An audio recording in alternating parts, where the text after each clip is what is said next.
दिन भर की दौड़ भाग के बाद जब रात आती है और हम सोने के लिए बिस्तर पर जाते हैं, तब अचानक दिन भर की सारी बातें याद आने लगती हैं। कुछ बातें हमें खुशी देती हैं, तो कुछ बातें मन को भारी कर देती हैं। कई बार हम बिना समझे ही अपने मन में ऐसे विचार भर लेते हैं जो रात की शांति को भी बेचैन कर देते हैं। शायद आपने भी महसूस किया होगा कि सोने से पहले मन जिस स्थिति में होता है, उसका असर अगले दिन के अनुभवों पर भी दिखाई देता है। इसी कारण कई परंपराओं में यह कहा गया है कि रात को सोने से पहले मन को शांत और सकारात्मक बनाना बहुत आवश्यक होता है। कहा जाता है कि यदि व्यक्ति सोने से पहले 3 सरल शब्दों को 11 बार भाव से दोहराए, तो उसका मन धीरे धीरे हल्का होने लगता है और सोच में एक नया संतुलन आने लगता है।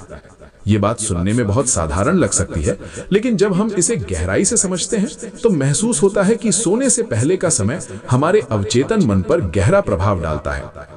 पूरे दिन जो भी हमने देखा, सुना और महसूस किया, वो सब हमारे भीतर कहीं ना कहीं जमा हो जाता है। श्रीमद् भगवद गीता में भगवान श्री कृष्ण ने कहा कि मनुष्य का मन ही उसके सुख और दुख का कारण बनता है। यदि मन शांत हो तो परिस्थितियां भी सहज लगने लगती हैं, लेकिन यदि मन में चिंता भरी हो तो छोटी बात भी बड़ी लगने लगती है। इसलिए रात को सोने से पहले कुछ ऐसे शब्दों का स्मरण करना जो मन को स्थिर और सकारात्मक बना सके, एक प्रकार से अपने भीतर शांति को आमंत्रित करना है। कबीर दास जी ने कहा था कि जैसा हम सोचते हैं वैसा ही हमारा अनुभव बनने लगता है। उन्होंने संकेत दिया कि मन जिस दिशा में जाता है, जीवन भी उसी दिशा में बढ़ने लगता है। यदि सोने से पहले मन में शिकायत, डर या क्रोध भरा हो, तो वही भाव धीरे धीरे हमारे भीतर गहराई तक उतर जाते हैं। लेकिन यदि सोने से पहले हम कुछ ऐसे शब्दों को स्मरण करें जिनमें विश्वास, कृतज्ञता और संतुलन का भाव हो, तो मन धीरे धीरे हल्का होने लगता है। ये कोई चमत्कार नहीं, बल्कि मन के स्वभाव को समझने का एक तरीका है। रामचरितमानस में भी ये संकेत मिलता है कि जब व्यक्ति दिन का अंत शांत भाव से करता है, तो उसके भीतर संतोष का भाव बढ़ता है। संतोष का अर्थ ये नहीं कि व्यक्ति प्रयास करना छोड़ दे, बल्कि ये कि वो अपने प्रयास को लेकर बेचैन न रहे। जब हम सोने से पहले अपने मन को ये संकेत देते हैं कि जो हुआ वो भी ठीक है और जो होगा वो भी ठीक होगा, तब मन में एक भरोसा जन्म लेने लगता है। यही भरोसा धीरे धीरे डर को कम करता है। सूरदास जी के पदों में एक भाव बार बार आता है कि जब मन में सरलता होती है, तब जीवन की कठिनाइयां भी थोड़ी हल्की लगने लगती हैं। सोने से पहले 3 शब्दों को 11 बार बोलना कोई जादू नहीं है, बल्कि ये एक अभ्यास है जिससे मन को संकेत मिलता है कि अब विश्राम का समय है। जब हम दिन भर की बातों को पकड़कर सोते हैं, तो हमारा मन रात भर भी उसी में उलझा रहता है। लेकिन जब हम कुछ सकारात्मक शब्दों के साथ दिन को समाप्त करते हैं, तो मन धीरे धीरे शांत होने लगता है। उपनिषदों में कहा गया है कि विचार ही व्यक्ति के अनुभव को आकार देते हैं।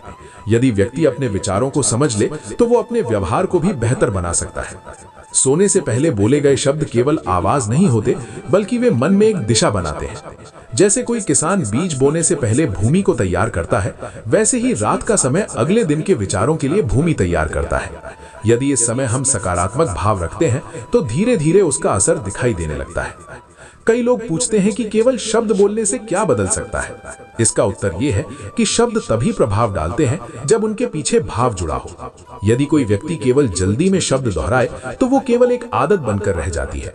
लेकिन यदि वो थोड़ी देर रुककर शांत मन से उन शब्दों को महसूस करे, तो उसका मन धीरे धीरे उस भाव को स्वीकार करने लगता है। यही स्वीकार करने की प्रक्रिया धीरे धीरे सोच को बदल सकती है। श्री राम ज्ञान मंत्र के माध्यम से भी यही समझाने का प्रयास किया जाता है कि आध्यात्मिकता केवल कठिन विधियों का विषय नहीं है, ये जीवन को सरल बनाने का एक तरीका है। जब हम अपने दिन को कृतज्ञता और विश्वास के साथ समाप्त करते हैं, तो मन में संतुलन बना रहता है। ये संतुलन हमें अगले दिन नई ऊर्जा के साथ आगे बढ़ने में सहायता करता है। कबीर दास जी ने कहा था कि जब मन शांत होता है, तब व्यक्ति अपने भीतर की आवाज को स्पष्ट सुन पाता है। सोने से पहले कुछ सकारात्मक शब्दों का स्मरण मन को यही अवसर देता है कि वो दिन भर के शोर से थोड़ी दूरी बना सके। ये दूरी ही स्पष्टता लाती है। जब स्पष्टता आती है, तो व्यक्ति अपने निर्णयों को लेकर कम भ्रमित होता है। जीवन में परिवर्तन धीरे धीरे आता है। यदि कोई व्यक्ति ये सोचकर यह अभ्यास करे कि उसे तुरंत परिणाम मिल जाएगा, तो वो निराश हो सकता है। लेकिन यदि वो इसे एक छोटे से प्रयास के रूप में देखे, तो उसे महसूस हो सकता है कि उसके भीतर धीरे धीरे एक स्थिरता आ रही है। यही स्थिरता जीवन के उतार चढ़ाव को संभालने में सहायता करती है। श्री राम ज्ञान मंत्र का भाव भी यही है कि व्यक्ति अपने भीतर शांति को खोजे। शांति बाहर से नहीं आती, बल्कि भीतर से उत्पन्न होती है। जब हम अपने मन को सकारात्मक दिशा देते हैं तब धीरे धीरे वो उसी दिशा में चलने लगता है। सोने से पहले बोले गए 3 शब्द केवल एक संकेत है कि हम अपने मन को किस दिशा में ले जाना चाहते हैं। अंत में यही कहा जा सकता है कि रात का समय केवल विश्राम का नहीं बल्कि मन को संतुलित करने का अवसर भी है। यदि ये विचार आपके मन को छूते हैं तो आज से ही सोने से पहले कुछ क्षण शांत होकर सकारात्मक भाव को अपनाने का प्रयास करें। यदि आपको ये चिंतन उपयोगी लगा तो श्री राम ज्ञान मंत्र से जुड़े रहें। वीडियो को लाइक करें, अपने विचार कमेंट में लिखें, इसे शेयर करें और बेल आइकन अवश्य दबाएं ताकि ऐसे ही जीवन से जुड़े विचार और अनुभव आपको आगे भी मिलते रहें। धीरे धीरे जब मन शांत होने लगता है तब जीवन के अनुभव भी सहज लगने लगते हैं और शायद यही वो परिवर्तन है जिसे हम भाग्य का बदलना कहते हैं।